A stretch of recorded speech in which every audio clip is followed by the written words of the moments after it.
tonight, and almost immediately they're switching smaller guys onto you. How did you feel when you saw those first couple matchups and they kept going to it? What kind of lift did that give you? I think more than anything, it just gave me a lift to see the ball go through the basket. There was times in the Indiana series where I had great looks and point blank looks that just didn't go through. So it's just to see the ball go through tonight. I think last game I had, point blank hook shot, a point blank layup that didn't go in for me. So, those type of things happen. And you just have to find ways to fight through it, get over the hump, and really affect the game in different ways. But tonight it was, to your point, felt nice to, see those mismatches or even see the big out on the perimeter on me, whether it's Valanciunas or Siakam or, Pirtle, whoever it was, just cut them and get some easy buckets. So that got me going early, and Braun was looking for me, and those guys helped me through it. Right, middle. Kevin, you surpassed your total points from the first game in the first quarter alone tonight. You and LeBron then combined for the last 13 for the Cavs in the second quarter. What did you personally change in your game tonight that attributed to your success? I made some shots. As simple as that. I know it's funny to say, but I've had a lot of great looks and really uncharacteristic misses from me. It's not like I forgot how to play the game of basketball. I go out there every night and fight and try to help this team win. And tonight just wanted to affect the game in different ways. And to Joe's point, seeing the mismatches tonight and trying to take advantage of those in the post, or whether I caught it out at the the pinch post or a little bit off, and just went to work. Front right, Dave. Kev, you and Ty Lue have been through a lot over the years. What's the dialogue like when there's a back and forth? And, you both have probably evidence that supports your side of playing you at the 5 or playing you at the 4. And how do you take that conversation and then move forward together as a team? Yeah, between us, there's obviously a mutual respect.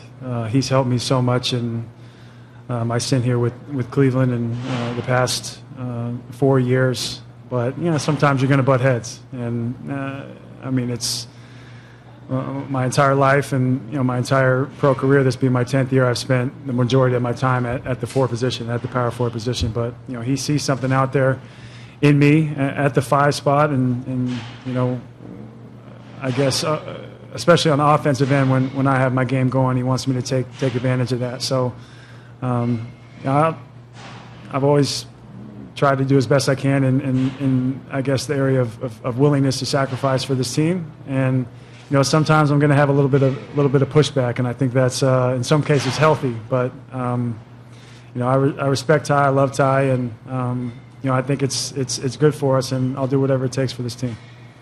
Back right. Chico Sean, CBC Sports. Kevin, like you said, you played the power forward position for so many years. How's this transition been, trying to fit into that role as a center again to help your team going forward?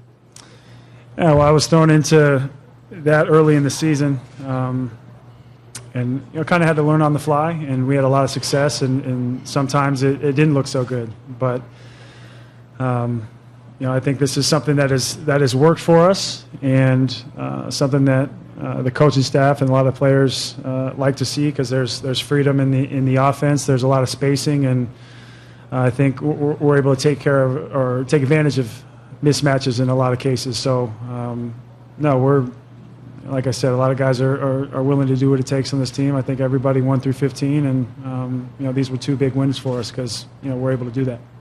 Front right, Jason. When you look at how difficult some of the first games were against Indiana, and now you guys seem to have some momentum building, and you're starting to get it rolling. Could you sense this coming? Did this surprise you as much as maybe it surprised some of us to take a 2-0 lead here on their home court? Or could you sort of feel this building throughout the end of the Indiana series? I think game 1 was paramount. It was, just in the fashion that we won, especially using that momentum coming off of the Game 7 at home, but then, the next day going on the road, not having a lot of time to prepare, and being professionals, getting our legs under us and going out there and fighting. Even when they took a double-digit lead in the second half, we fought back.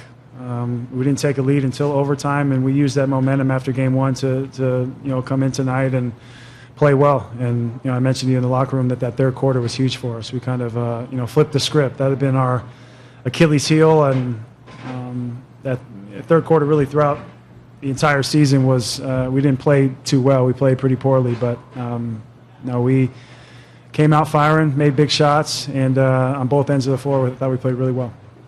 Middle left. Kevin, I know you guys as players, you have jobs to do when you're on the court, but you're all also fans of the game as well. What's going through your mind when you watch the kind of display LeBron put on in the second half tonight, some of the shots that were falling for him?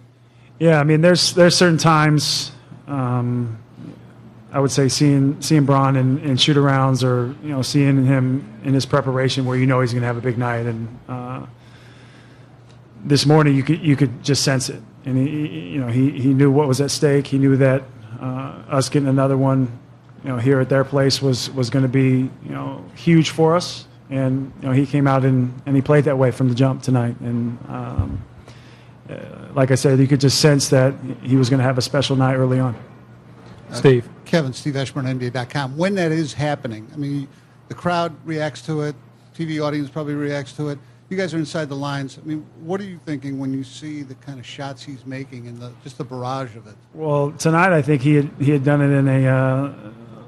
I'm not saying he hasn't done it before, but in my eyes, it was just in a different fashion. I mean, so much of the time he's playing downhill, he's getting to the free throw line and getting and ones, and I know he hit a number of shots in that fashion, but tonight just all the shots over his right shoulder, the step backs, the fadeaways, and the one where he hit the moon ball and over his right shoulder and came back the next possession and hit one over his left shoulder from the free throw line. That was just that was special, and that was something that you get accustomed to, you kind of get used to. But tonight was in that fashion. I don't know if I at least this be my fourth year here, I'd seen that out of him, so it was special.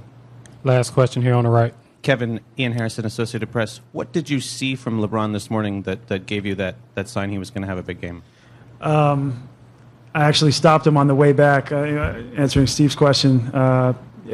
When he went over his right shoulder, then went over his left shoulder, he said when he got the mismatch that he was going to do that. So he actually called his shots this morning.